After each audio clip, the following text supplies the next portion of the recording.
Hello and welcome to the Choralosophy podcast, a weekly podcast whose mission is multifaceted. Each week when you tune in, you will find episodes that question best practices, challenge music education dogma, facilitate conversations about touchy topics, demonstrate pedagogies, and conversations where colleagues learn from each other. This is episode 233, A Natural Laboratory for Reconciliation with Ryan Luhrs. Music has long been celebrated as a universal language, capable of moving hearts, bridging divides, and bringing people together.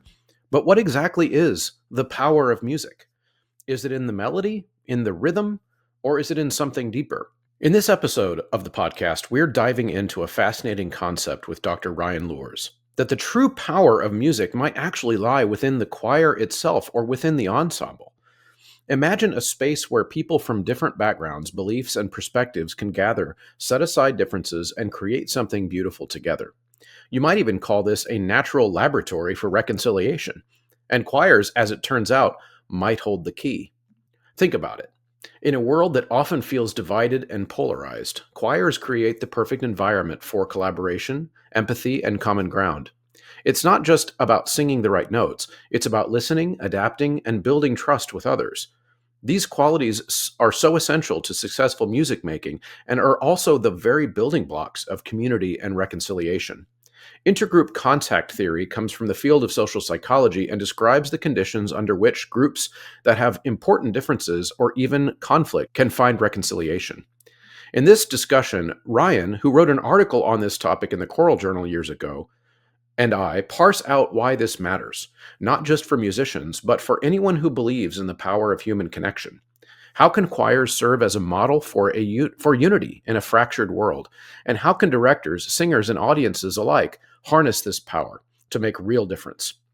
So tune in, have your thinking stimulated and challenged, and then let us know what you think in the Choralosophers Facebook page discussion on this episode.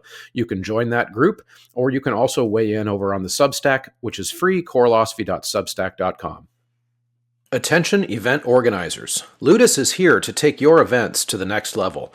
Imagine a ticketing platform that's not just about tickets. Ludus offers marketing, fundraising, and even volunteer management, all in one place. It's time to streamline your event management process and impress your attendees. Join the Ludus family today and unlock endless possibilities for your events. Go to ludus.com/choralosophy and try it out now, free to you. And if you use that link, you'll get the marketing feature free to your customers as well. How much do you normally pay for professional development as an educator? Whatever that number is for you. Now imagine you could chip in here for $3 a month and make a real difference in my ability to continue doing this show into year 2025 and beyond. So you can go to patreon.com/choralosophy to sign up there, or you can just upgrade your free Substack subscription to a paid Substack subscription. Either way, the money goes to the same place for the same purpose. The producers and inner circle at Patreon are Venture Studios, Brian Long, Angie Schilling, Danelle Eckert, David Kowalczyk, Kyle Peterson, Max Jackson, Michael Herron, and Steve and Kathy Kakachik. All right, everybody, I'm here with Dr. Ryan Luhrs. We're going to be talking about the way choirs possibly can create unique and interesting opportunities for intergroup contact and growth and reconciliation and all types of interesting things that I'm passionate about. And Ryan reached out not too long ago to share that his dissertation is on this very topic. So Ryan, welcome. Thanks for having me. This will be exciting. Why don't you tell us first just about who you are and what you do and where you do it and all those interesting backgrounds? Sure. I'm the director of choral activities at Lenoir Rhyne University in Hickory, North Carolina. I'm also a director of the Hickory Choral Society, 100-voice community chorus, and work at a small Lutheran church across the street from campus. My background is that's about as Midwest Lutheran as one could be for the first 30 years of my life. I'm the son of a Lutheran pastor and a Lutheran church organist. I went to Luther College in Decorah, Iowa.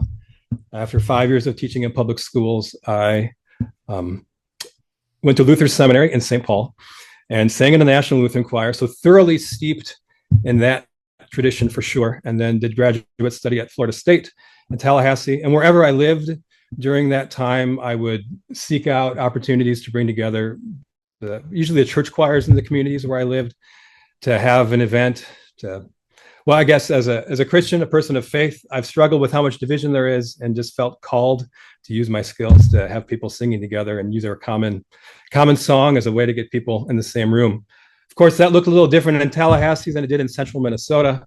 And as I was looking for a dissertation topic, initially it didn't really fit, but over time I stumbled upon something called the Intergroup Contact Theory from the field of social psychology, which gave a theoretical lens to better understand something that I think a lot of us as choir directors believe to be a truth, and that is that we have people from a variety of background in our choirs, and something that's hard to explain happens when we come together and have that common goal of singing. And that work has impacted, but it helped me graduate, first of all, helped me get write a dissertation, but also has impacted how I program for the choirs that I lead, and has even the language I use on a day-to-day basis in the choir rehearsal. So has impacted on many aspects of my professional life ever since. Yeah, that's interesting. That's very cool. All right, we're going to get into the meat of that. Okay, so Ryan, what is intergroup contact theory? So it sounds delightfully nerdy, which means I'm going to like it. So why don't you share with the average person what that means, and maybe where you came across the idea? Sure. It comes from the field of social psychology. And I should preface this by saying I'm not a social psychologist. I just read a few books in preparation for this. It's spent half a year better understanding it. So hopefully that helps actually explain it, because I had to put it in words that I could understand and in layman terms. So it comes from social psychology, and the basic premise, which I think is easy to understand, is that contact between individuals of different social groups, as long as certain conditions are present, will almost always result, or typically result, in a reduction of intergroup prejudice. Mm-hmm. And those 5 conditions are equal status, that meaning that if you are in that setting, the inequalities you experience in daily life are not present in the contact setting. It's straightforward but hard to achieve and hard to measure. The second condition is common goals, which is pretty straightforward. Sports teams have the common goal of trying to practice and prepare to defeat an opponent. So the second one is common goals. The third is cooperation, very much linked to common goals. Cooperation is necessary to achieve the common goal. Fourth is institutional support, which means the authorities or the people in charge, the community leaders, say, this is an activity worth having. It's supported financially. There are resources available to make it happen. And then finally, the fifth condition is friendship potential, meaning that that's an activity that can lead to non-superficial cross-group friendships. And of course, we know how hard that is to manipulate.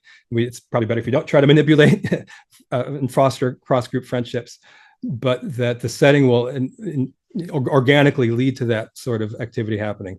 So those are the 5 conditions that need to be necessary.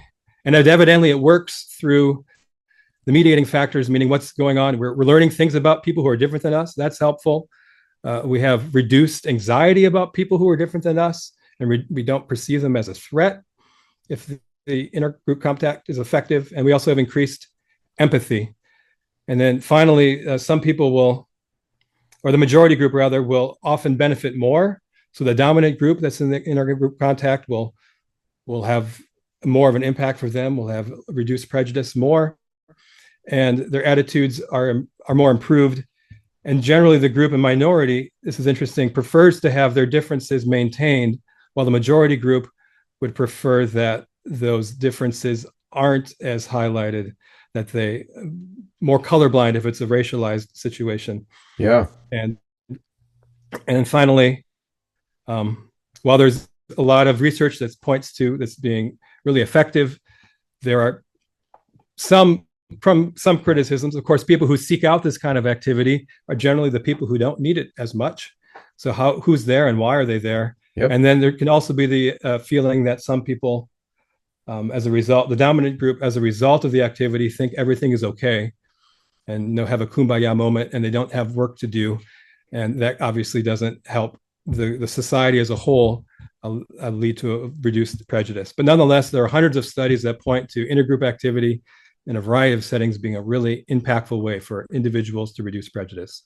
That's a great summary. That's a great summary. So I want to get into all the five conditions kind of in more detail in just a second. But first, are you able to share with us kind of like the background story for you personally of becoming interested in this? Like, was there a certain book that you came across, or was there a podcast, or where was that decision made for, hey, Ryan is going to do his dissertation on choirs and intercontact theory? What's the background there? I think it's going back to even my student teaching in a small town in central Minnesota. And there were two Lutheran churches. Like, it's a very Lutheran town. And there were two Lutheran churches across the street from each other of a different variety of Lutheranism. I had connections in both. I knew individuals in both. I mean, I've straddled the fence within Lutheranism between Missouri Synod and ELCA Lutheran most of my life. And I struggled with the fact that they weren't getting along better and almost had no relationship, even though they were across the street from each other. And wherever I've lived, there have been similar, within the church at least, similar distinctions and ways people are divided. So wherever I lived, I encountered that. And then getting to Tallahassee, it just got more, it was more complex. There was more diversity. It was more exciting, more challenging, but also more rewarding to try to put these types of events on. And then, of course, it's a very real needing to come up with a topic for a dissertation. And I just found that I was passionate about this one. And when I realized it could be more than just a church music setting, that this would be information that could be applied more broadly to any type of choral setting where there was, let's say, maybe you're working with a group of people who are homeless and people who are not. There's stuff to be learned from this. Maybe it's just within your own choir, the racial diversity or the intergenerational diversity you might have in your choir, that it could apply to almost every single choral setting. That, okay, there's something here, it's deep enough to dive into. And then that theoretical framework provides a tree, like a structure, a trunk upon which to better understand what we call the power of music. Right? We all go, this is the power of music to make the world a better place. But what exactly is that? There was a gap in the literature. All these studies credited the power of music just changed, and like, well, that's not really helpful if we don't understand what the power of music is. And I felt that this kind of started to unpack that in a way that we could leverage whatever the power of music is. We could leverage it and make it more useful. Yeah, absolutely. That's really good. And it sounds like everything you've described so far about just kind of the conditions required for optimal results of intercontact between groups. And I think earlier you described it as different social groups, different groups of people with different social status, which of course across history and place has been a widely different phenomenon, right? So, for example, if you are situated on the continent of Asia in China, there are different social groups within China that have, based on race, based on ethnicity, based on language that is spoken there. And of course, if you go 1,000 years in the past, there were different social groups in different places that were, right? So this is something that is a universally human issue, that groups tend to think that they are unique and special and distinct from each other until we hang out together. And I think the way you're describing it here, in a lot of ways, sounds a lot like a choir rehearsal. Everything you just described is like, this is what happens in choir. Exactly. Well, when I first stumbled upon the intergroup contact theory, I go, is there a better activity out there? Yeah. I mean, especially in terms of common goals and cooperation, you think of sports, but there's always a winner and loser in sports. There doesn't have to be a winner or loser. And there's beauty brought into the world and probably fewer injuries. I mean, I love sports, don't get me wrong. But as far as an intergroup activity, as far as so art and music, sure. And then the most accessible, most participated in artistic group endeavor in this country is choral singing. So is the question is there a better activity? And then can we leverage that? To what degree can we make our communities better? So I was very idealistic too. I thought we could take the world by storm and change whatever community there was choral music. If we had this knowledge, we could make the world a better place. Yeah, absolutely. You're preaching to the choir here, metaphorically and of course literally. So let's dig in here. This is interesting. So there is an article that you wrote in the Choral Journal. Was it 2017? That sounds right. Yeah, that sounds right. I've got it in front of me here, but I only have little like pieces of it pulled up at a time. So I'll make sure that there's a link in the show notes. I found it online. You can find it now, but it's really good. It's really interesting and it's well laid out. And so I want to dig into the 5 conditions here because I think there's lots of ways that our audience, the listeners, and just teachers in general can be thinking about ways that they're setting up their classrooms, their community groups, of course, if they're not teachers, if they're church musicians, in ways to maximize the positive results. So, condition 1, according to your article, is equal status. In your mind, in your words, what does that mean? What does it mean to set up equal status, say in a group, but also in a choir, Of or course, in a between group, groups? sure. Well, it means that whatever inequality you experience or perceive outside is not present in the choral rehearsal. So the beautiful thing in a choir is that it doesn't matter. When I think of especially of an all volunteer community chorus, you have people of high profile positions and like doctors and people we tend to think of higher status in the community, and politicians singing alongside people we consider lower of status, whatever that career is that might not make as much money or have as much visibility. In the choral rehearsal, it doesn't matter. They have a part. They have a part to play. And we see that with our student groups in a public school, where you have people who might be more popular, higher status, singing alongside folks who don't have that status level. So just the mere act of singing and having to do music together eliminates some of that inequality that exists outside the choral, outside the choral rehearsal. Yeah, that's good. So one of the things, the lines from your article that I wanted to ask about is, it says that this idea that we're talking about may be easy to grasp, like kind of as a concept, but equal status is difficult to measure and attain. Yet music making can provide a safe or a space where traditional hierarchies are contested. What does that mean? And specifically, what do you mean by traditional hierarchies are contested? Unpack that for us. Sure. Choir teachers, make sure you head over to Sheet Music Plus and scope out the library of choral music, band music, orchestral music, teaching resources, textbooks, basically anything that you could possibly need for your class. Go to sheetmusicplus.com and add that to your rotation of places to check to find resources for your classroom. Are you a director new to the profession? Or are you a seasoned director who is in a new place? One of my favorite tips for generating interest in the program and to instill buy-in is to plan a trip. There are so many options. You can go to Orlando, you can go to Ireland, or you can perform in a parade or a theme park. You can even take the stage at Carnegie Hall in New York. Wherever you end up, not only will your current crew look forward to the trip, but younger students will count the days until it's their turn to go. If you have no idea where to start, connect with Kaleidoscope Adventures at mykatrip.com. That's a great question. What I meant back then, I think it was referring to the traditional hierarchies that are outside. Well, I even say within a music group, you can set up your choral ensemble and your rehearsals that doesn't have to be as top down. You can challenge that notion that the director is the only source of information. You can be more egalitarian in your approach, and that everybody, even the conductor, is just part of the process. While of course the conductor is going to bring a set of skills and knowledge that the students aren't going to have. That's what the adage that the conductor is a facilitator of that. It's also an opportunity, I would say. There's so many ways you can unpack this now that I started talking about it.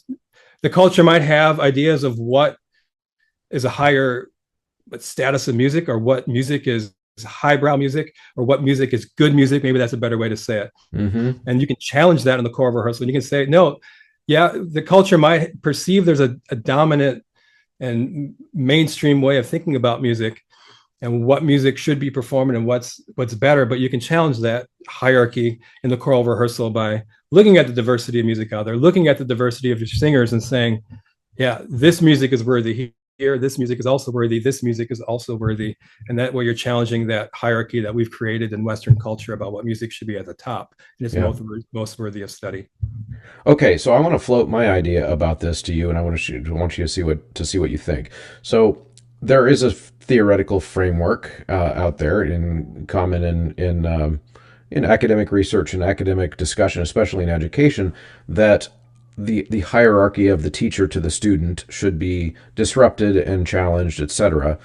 And I think of that differently in that hierarchies there are hierarchies and then there are oppressive hierarchies, Mhm. and not all hierarchies are oppressive. And so what I think about when I think about disrupting the hierarchy in my classroom, so to speak, I think about what types of things do I need to control, because if I don't, there will be chaos. And what things do I not need to control? And the reason I feel like I'm controlling them is because I'm insecure and I'm not having faith in my singers and my students. And that's, I think, to me, that's like a constant question for teachers. Like we think about, like, yes, okay, so if I don't turn in the attendance sheet to the office, there's going to be chaos, and I need to be the one who says I'm the adult in the room, and I'm going to say who's here and who's not here. Like that's a hierarchy. There's a hierarchy that's in charge of, like, I've got to report that, but that's not oppressive unless I'm, I don't know, abusing that privilege or something. And so I think in a conductor-student relationship, the way I think about that is somebody has to decide, when the rehearsal is going to start, when it's going to end, and what we have to accomplish. But within that structure, how much ownership can we give over to the singers for making sure that the product of the quality or product quality is good, and that there's buy-in from them into that product? Does that make sense of kind of the distinction between hierarchy necessary and hierarchy oppressive?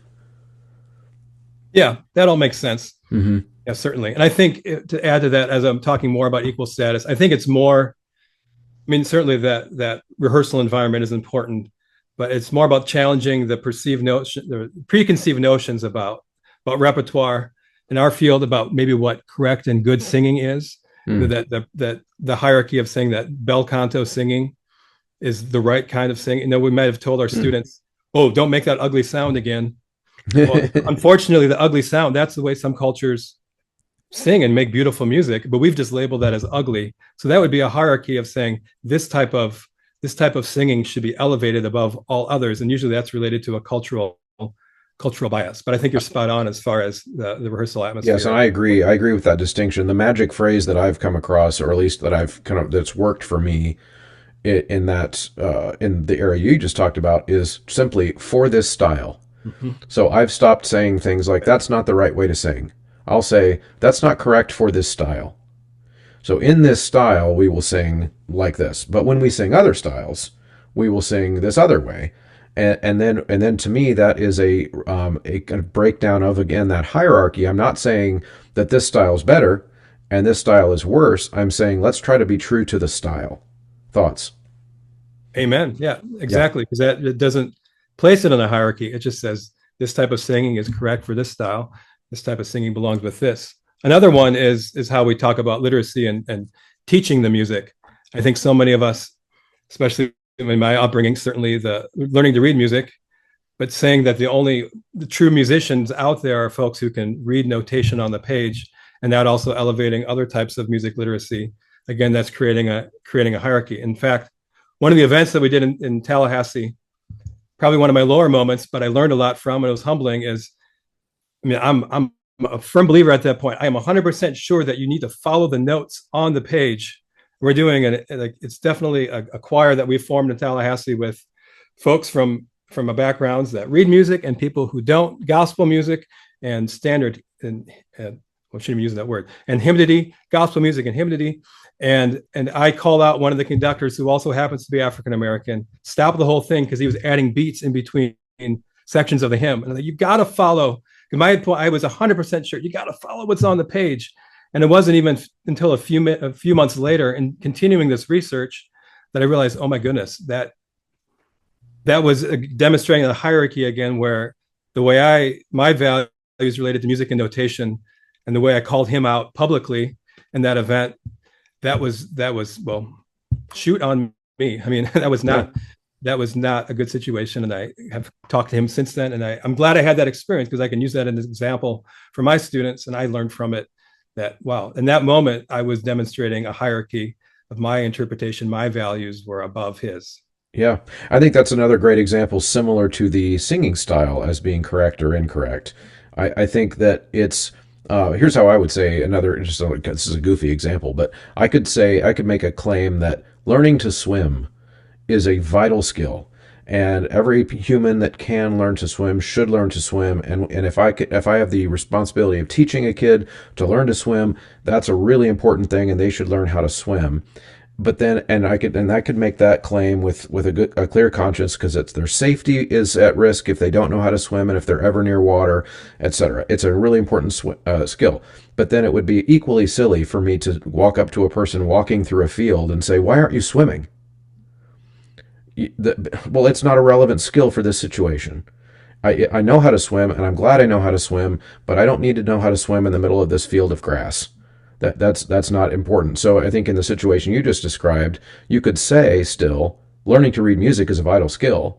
But in that situation where we're improvising on the piano between verses of a hymn, do I need to? I don't need to learn. I don't need to read music here, because I know this other way to do it. Thoughts? And the beauty to carry that even farther, that analogy in the intergroup contact setting, you might have people who don't know how to swim, who can hold the hand of the other metaphorically and lead them, so that the gospel singer who can't read music is next to somebody who can, and then vice versa. When that person who's only read music and is afraid to move a little bit with the music can be encouraged by the person who comes from a tradition that understands that better, who's used to reading nothing but a lyric sheet to learn the parts and to memorize it quickly. So they take turns. Great example. And that helps with the equal status. I'll lead you. This is my tradition. I can help you be successful on this piece, and you better help me when it's your turn. And that sense of shared ownership. And again, it doesn't matter what their status is outside of that setting. In that setting, they're taking turns helping the group be overall successful. Yeah. Oh, that's really good. That's really good. Now, under this heading here, some of the things that you've listed as ways in your choir rehearsals to make sure that this equal status thing is happening. One of them is simply to sing. It says the mere act of singing together can challenge statuses. And then there are documented evidence that the status disparities related to age, grade level, disability, ethnicity, and many other things can all be contested within a choir. Tell us more about that. So simply by singing together, we can erase some of the differences that we feel towards each other. Is that kind of am I interpreting that right? Yeah, I think there's literature out. I mean, I know there's studies that have documented, even without having conversations and with difficult conversations about these different social groups, even just by singing, you feel a connection. And that's still a phenomenon we don't quite fully understand. I think there's research that talks about heartbeats and respiration and breathing at the same time, and how when you align your heart rate and you align your breathing, what that does to your brain and the attitude and feelings you have towards the people around you. I mean, that's some wild stuff. But that it seems that there's documented evidence, and then studies where they've looked at of people who need to cooperate and the types of activities they do before they have to cooperate, and how they're more likely to cooperate after an artistic endeavor, after they've done something related to music making or singing. Yeah. So there's something about just the activity, without even talking about differences and how we can be better humans and reducing prejudice, but just the activity of singing and the alignment of heartbeats and the alignment of, spirits. That's phenomenological. I don't know exactly what's going on, but there's enough evidence to say that something is happening and it's powerful. Yeah, that's great. And also then next is the selection and teaching of the repertoire. So making sure that the repertoire is representative of the people involved in the group. And I think that's an interesting distinction, at least to me, and I don't know if you intended it this way, but one of the things I notice is that I feel like we talk about this topic in terms of representing as wide of a swath of humanity as possible in our choir music programming, which I think there's merit to that. But in here what you're actually saying is that selecting repertoire of the different social groups that are involved I see a distinction there. Thoughts about that? A distinction between. So meaning like that are you suggesting that we should program music based on the singers specifically in the choir? I think if the ultimate goal, we have many goals with our choir leadership, but if the goal is social cohesion and improved attitudes, of the singers within the group, then yes, we are trying to understand, okay, what cultures are represented. Yep. And the scenario we had, and it's probably one that a lot of people are familiar with, we have an interracial group in choir. One group might have more of a background in gospel music, one more in notated music from the Western canon. How was that music being taught? And does everybody feel like their tradition? I don't want to just put everybody into a box as far as what music they know and what their traditions, but does everybody in the room feel like their tradition, the music that they grew up singing and continue to sing in choir, is elevated to worthiness at equal levels of all the other types? And that's not only the music that's picked, but that's how it's taught as well. And perhaps even that means there's a culture bearer in the room, because the leader can do their best to be to know the best amount they can about a different tradition that's not their own. But if there's one available, somebody can come in and work with the group and share that responsibility. Of course, the better the result will be.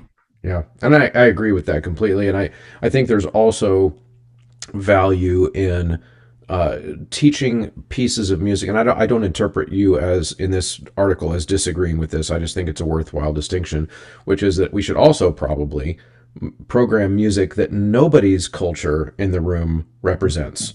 In other words, trying to learn and teach a music from a culture that nobody has any experience with, because if we didn't learn it in that choir rehearsal, they would never be exposed to it ever. Thoughts? Yep, and that would be a worthy study to figure out if you and I are in a choir together singing music that doesn't have isn't representing either of our cultures, do we feel better about each other as a result of that? At the same pace as if we were singing each other's music. So yeah, that's great. Yeah, and I agree. I think that would be a worthwhile study, because I think I've been thinking about this for years, is that as I hear more and more choir directors talk about this kind of thing, and I think it's a positive thing that we are talking more and more about. I want my students to the phrase that is ubiquitous now is, I want my students to see themselves in the programming. And I think that's positive. And because I didn't hear anyone say stuff like that 15 years ago, 20 years ago when I started teaching. And so that's a great thing. However, I think it is not complete, because I also think we should be teaching our students to see themselves in each other too. And sometimes that means, like I said, even just finding, so if we give them a piece of music, let's say I've got no kids from Southeast Asia in my choir, but I want to do one of Rena Esmail's pieces that has some Southeast Asian or Indian classical music stuff in it. In what ways can I teach those students to see themselves in that other culture too? Because we are all human, that kind of thing. And so I think that would be an interesting study to see how well that works. Yeah, and plus that common goal and cooperation and friendship potential, if we're talking about the intergroup contact theory, and those conditions, that's still present if you and I are singing music from a culture that's different than our own. Mm-hmm. Absolutely. Absolutely. Another one that you have on here, which I found interesting, because this applies to me and a lot of the projects that I do, so I'm interested to see if you think I'm doing it right. Avoid creating scenarios where select singers are perceived as being of a higher status. For instance, if a professional or audition choir participates, have members spread out among the entire choir. In other words, so you're suggesting avoiding making visible distinctions between these hierarchies of groups that are singing together. Tell us more about that. Mm-hmm. Yeah, that particular suggestion drew directly out of an event in Tallahassee, where I think the chamber chorus, the Florida State members of the chamber chorus, all students, graduate students studying choral music, were set apart from the rest of the group to sing a hymn, stanza or two. And there were people who commented that this is an event we're trying to all be in the same boat. It wasn't helpful, to my experience, to have the quote unquote pros be set aside from the rest of the ensemble. Because there are ways in which we do that. We have section leaders and we have leaders. There's perceptions in all our choirs that you have people who have more skills, and that if the goal again is social cohesion, that we maybe minimize that, at least that part of the rehearsal or that part of the project that we're in.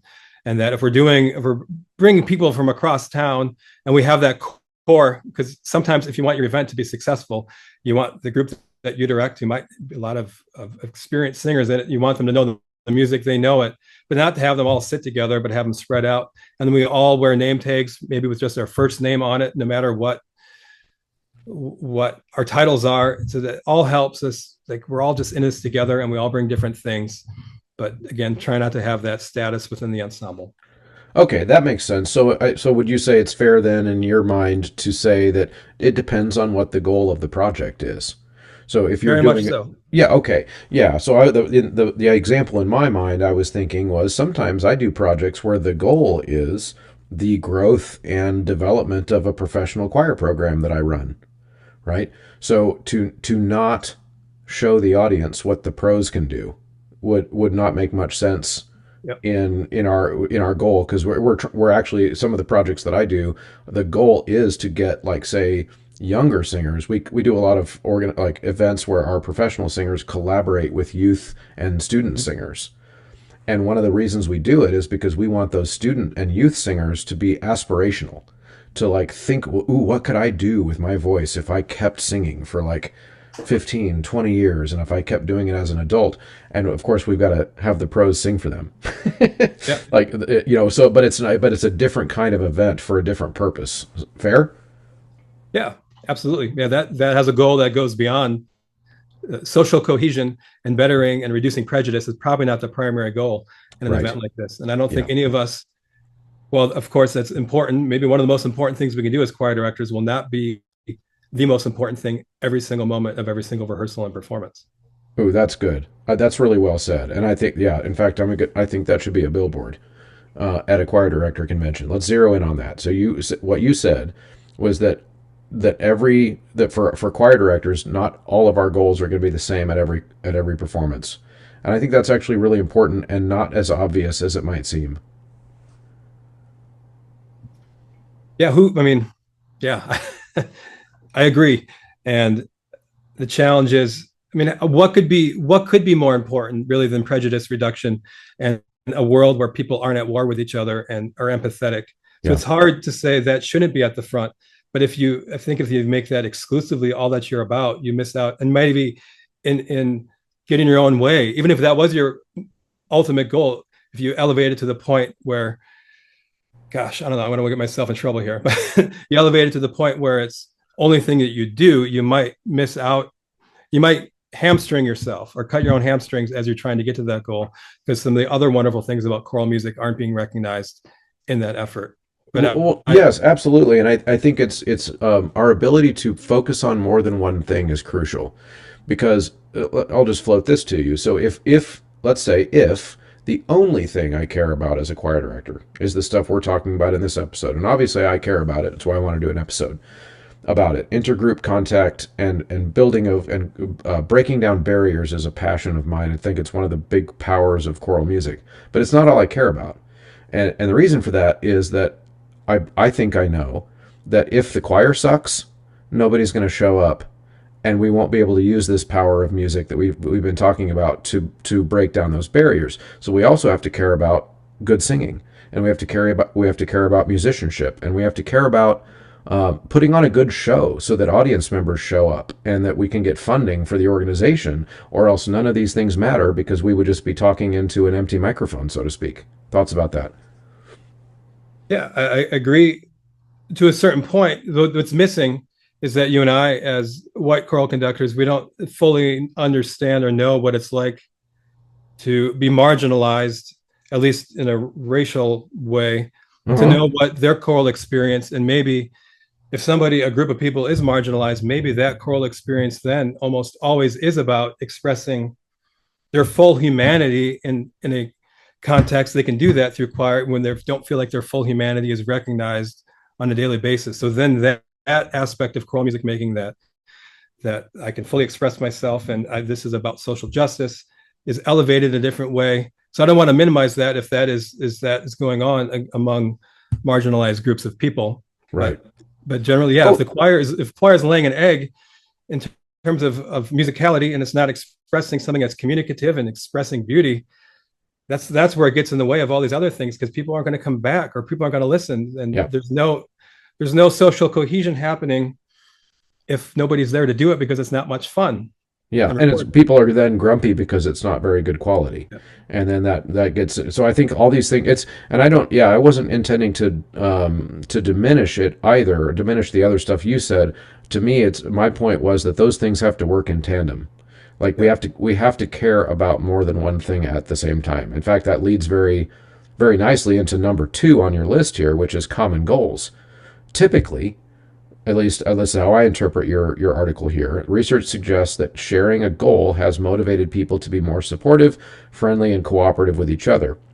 In most choral settings, this condition exists on its own, and I interpret that to mean that typically most people come to a choir practice or choir rehearsal or to participate in a choir because they have the common goal of, hey, we're going to come together and we're going to make music that sounds good and is really fun to sing and fun for people to listen to.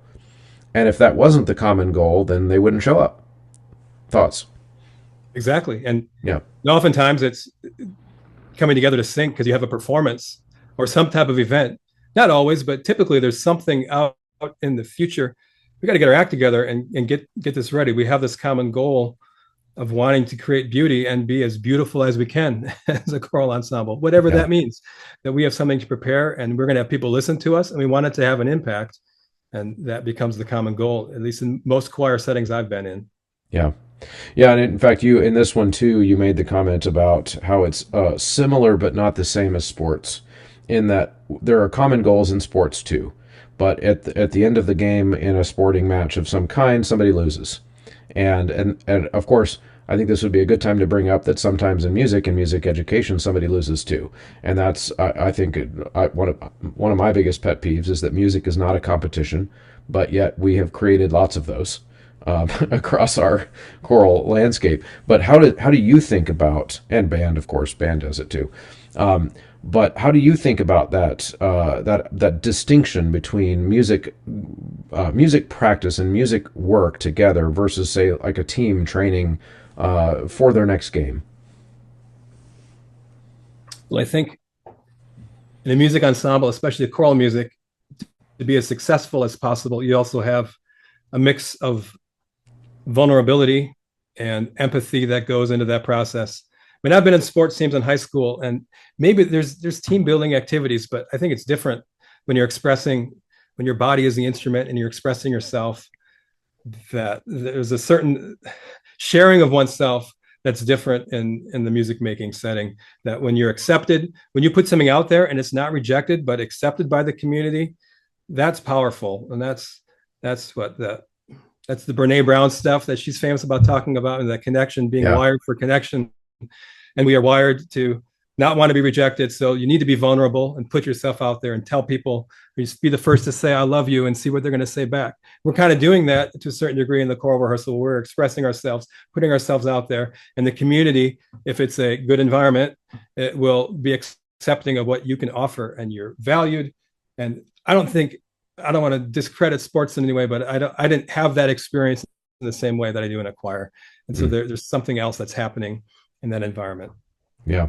Yeah, and I think there are. I use this example in my school choirs a lot too, because I also coach baseball. So I coach my son's baseball team, and that's a big deal to me, and that's a big deal to him, and it's a big part of my life. My dad was my baseball coach, so I grew up actually with an elementary school music teacher for a mom and a baseball coach for a dad. So that was an interesting aspect. So this distinction that you put in there resonated with me a lot because that was my upbringing, and one of the things that I think is interesting is I tell this to my school choirs where I will say, let's just imagine we've got a concert tomorrow, and that this is like the basketball team, and that we've all been practicing together every day for the last 6 weeks, and we've got this concert coming up. But today after school, I'm going to post a list from all of the choir of 60 kids or whatever, and I'm going to post a list of the 20 starters, and you're gonna go after school to find out if after all this 6 weeks of practice you're gonna get to sing in the concert tonight. Imagine how that would change the feeling of the way we've been practicing for the last 6 weeks. You don't even know if you're gonna get to sing. What would that be like for you? And that leads to a ton of interesting conversations about why they enjoy choir. And so then the catchphrase is everybody's a starter. Yep. We are all starters on this team. We're all going to go out there and play.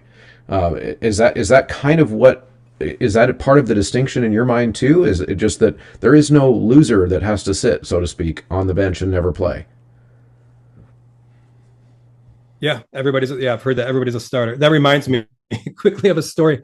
Being on Yeah. tour with the Luther College Concert Band in Albuquerque, and only one of the buses would start that morning. And we were at the point where somebody had to go. One bus could go and get to Kansas, I think it was. It was a long trip. So we were at that point of no return where if the bus doesn't leave right now, the performance isn't going to start on time. So they actually read off the people who were not expendable, who had to get on the bus that worked. Oh no. The rest of us, oh, I was the sixth chair trombone. I was sixth in the trombone. So all five trombones ahead of me got to go. And I did it. And we had a good chuckle about that, how that was not a good thing for morale. No. In that setting, but that was the closest thing to what you just described. Yeah. You wouldn't never have that. I mean, Right. that's not how we do. I mean, you Yeah. might get some benefit from a dog eat dog competitive getting after it, and there are chair placements in band.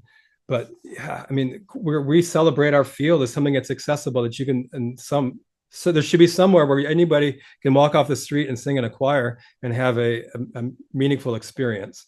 Yeah. So, yeah, Yeah, I know that's it's so important. It's so important, and that's why one of the things I try to really work hard at in my high school program is that structuring the program in such a way that anybody, no matter what their current level of skill, will find a place to sing in my choir program. It might not be in the most advanced choir, but if they've never sung before, but they're going to find a place to sing in a way that will make them feel like they're good at it. And that's extremely important to me. Now, I heard a legend in my local area here in the Kansas City area. I don't know if it's true.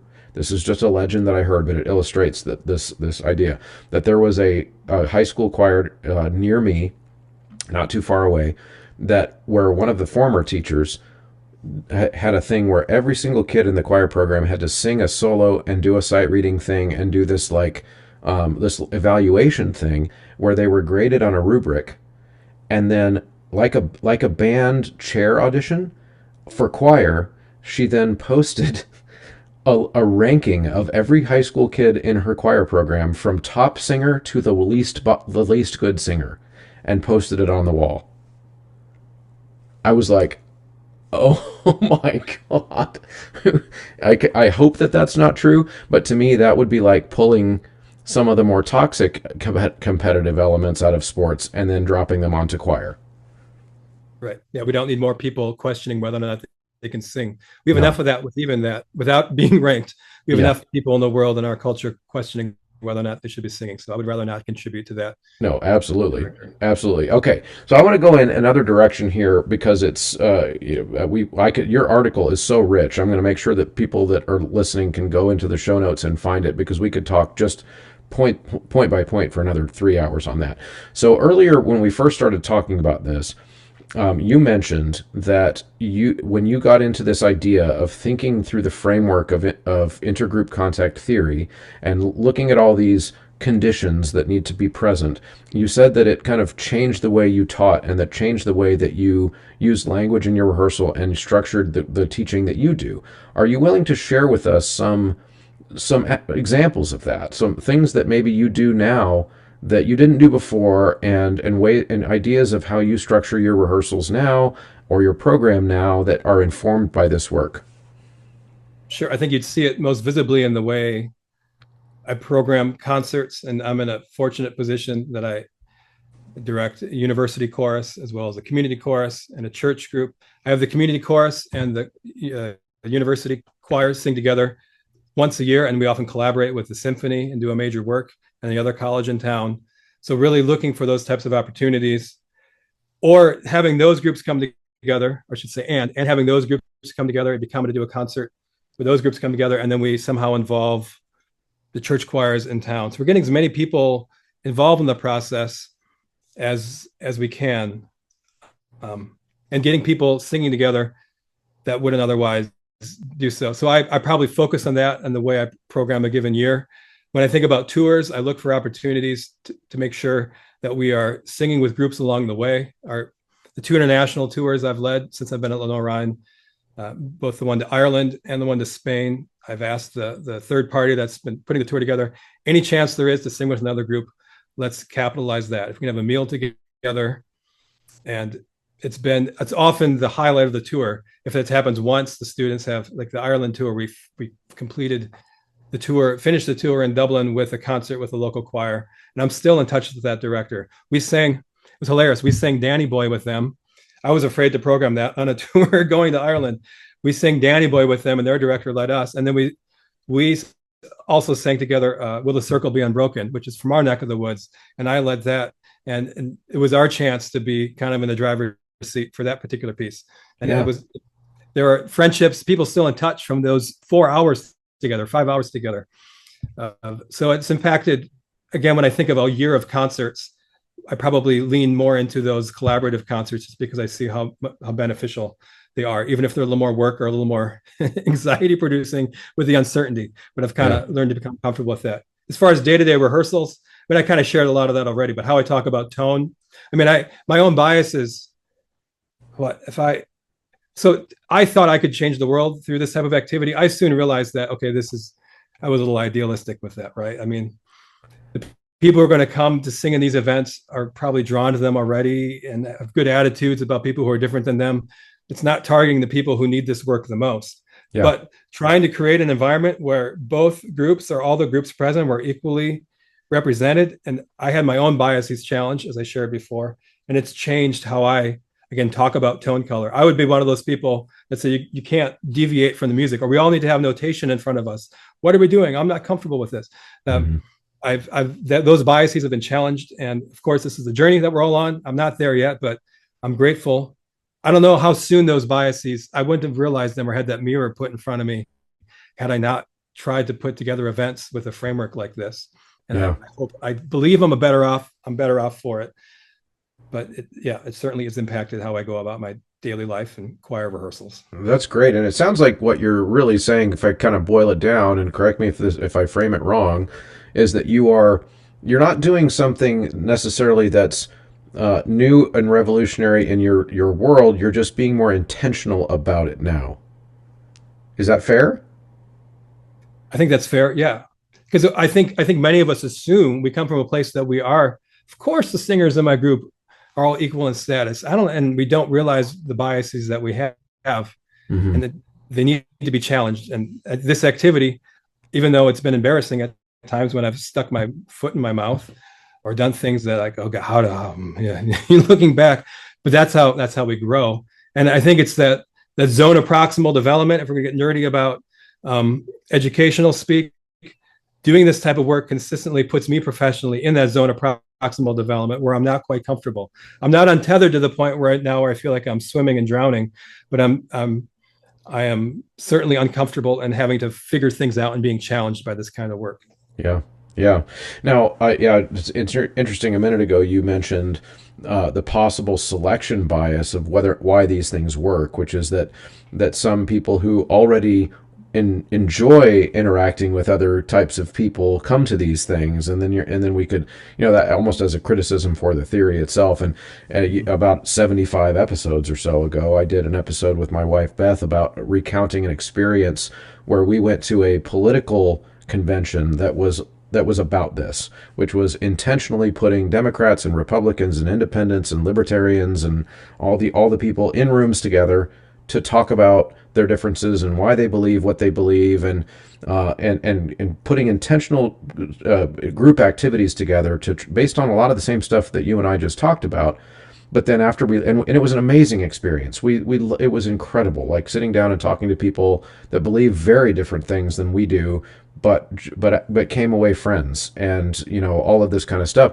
And then, but afterwards, that was our first thought was, you know what? But the people who really need this kind of conversation the most aren't here, because they're not going to sign up for something where they're intentionally having their ideas confronted or whatever. And so that, to me, that's something that I always think about it with our choir things too, is I wonder how much that cross section of the people that we get in our ensembles are also just really good at this kind of thing in the first place. Does that ever stick in your craw at all? Yeah, well, that the acknowledgement or realization that that's probably the case was deflating. But what wasn't deflating is I considered I continued to be transformed by the experience, and Yeah. the people who try to do this work, the leaders, the choral leaders, I think would have similar experience if they're genuinely interested in creating an environment where everybody's equal. They're gonna realize they have biases to confront. I'm Yeah. convinced of that, Mm-hmm. and the work Mm-hmm. continues. And if you're interested in growing, again, thrusting yourself into those uncomfortable situations and growing from them, I've grown to appreciate that, and it's exciting but also challenging, and that's why I think it's worth doing, even if it doesn't have that life-changing, community-changing impact. It does indirectly in that the person leading the choral music is being changed by it. Yeah, yeah, and the participants, even if the participants are self-selected or whatever, it's transforming them too, and Sure. so it still is meaningful and worthwhile, absolutely. And so my thought was definitely not to deflate the project. I'm fully on board of the project, but sometimes I think about those things. Now I've got one more question for you, if it's okay, and it's related to programming. So you mentioned, and that you and I are very similar in this sense, where we direct lots of different types of groups in different types of situations. You mentioned church, you mentioned school. At one point, you were talking about the community choir that you work with as well.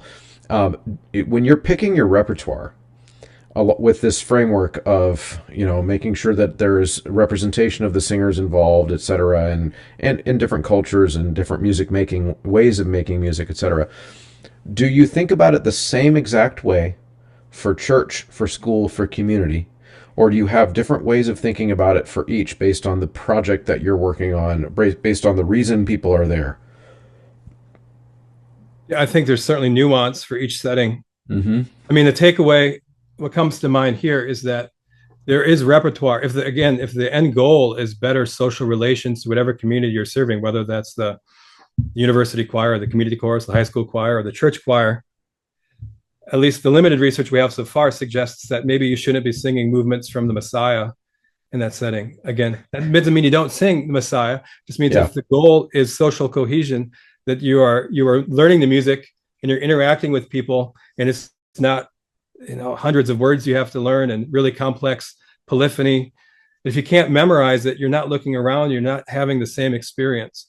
So it's whatever that setting is, it's prioritizing. I think I talked about this in the article, but what Michael Hahn calls cyclically structured music that repeats over and over, and maybe there's variations, but you're up and out of your score and you're moving with people. And that music usually, not want to make a generalization, but usually the music coming from groups that are marginalized in some way are elevating that kind of music making, where the social connection is being brought to the front, and there's something to be learned from that. I think if again the goal is social harmony, so to speak, that there's a certain kind of music that is going to lend itself to that, to better achieve that goal in whatever setting you're in. Yeah, no, that makes total sense. And I think about it like with my church choir, for example, the main goal for them is that we're there to facilitate their worship experience through music. In which case, I still care over the course of the whole calendar year for the church that they're singing a diverse repertoire of types of music, because they deserve that experience too, even at age 82. They deserve that experience. But the main goal is the worship goal. And so it's nuance. That's the nuance you're talking about. And in my school choir, at least in my mind, people could disagree with this, but my main goal is to teach them to be musicians, to teach them about music. And they deserve a diverse repertoire over the course of their time in my choir program too. But my main goal is sometimes, for example, they need to learn about 6/8 time, and because we haven't done enough 6/8 time, because they're 14 years old, and we got to learn that stuff. And then with my community choir, the main goal is selling tickets and entertaining the audience and getting funding because people are excited about the project. And so that leads me to choose different music in different ways, but with the same overarching goal of all the things you and I just talked about. And I think to me that's where the nuance of our job is so tricky. I'll give you the kind of final word on this. Yeah, that's where we have to reflect on the world we live in and listen to the news and see what be invested in our community and see what's needed most. Yeah, and you're juggling all those things because you're responding to the world around you, and that's our job as leaders in this field and our choirs to. I mean, it's cliche. I've said it a few times: make the world a better place. But yeah, sometimes that's through teaching 6/8, and sometimes that's through singing a simple round that's not musically complex at all that we can learn in 30 seconds. Maybe that's what the community needs at that vigil, at that moment where there's been a tragedy, and the best thing your choral group can be doing in that moment is leading a community through the most difficult time period that it has known in recent memory. Yeah. And you have a body of music that can meet that. You as a leader can teach you have something in mind. You have that very simple song where it doesn't matter how we sing it. It's not going to be recorded, but you're literally going to keep people taking another step and carrying on despite that tragedy. So in that setting, that's what's needed. Other days, that's not what needed. We need to teach music. So I think it's responding to the world that's around you. And it's a pretty cool thing that we get to do, to be in that high impact setting, regardless of what it is. That's really well said. Ryan, thank you so much for spending an hour with me. This has been really informative and thought-provoking. I appreciate your time. Likewise. Thanks for having me. Awesome.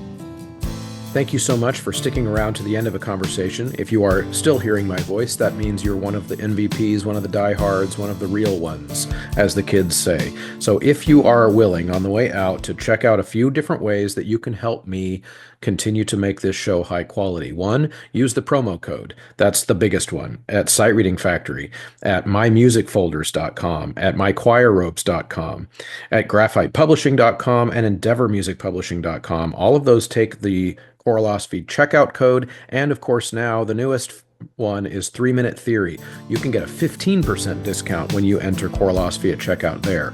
And of course, going to Apple Podcasts and leaving a positive review is very helpful there, and sharing the episodes to your colleagues in real life and on social media. All of those things are incredibly helpful and allow me to continue to create this resource for you. Thank you so much for tuning in. We'll see you next time.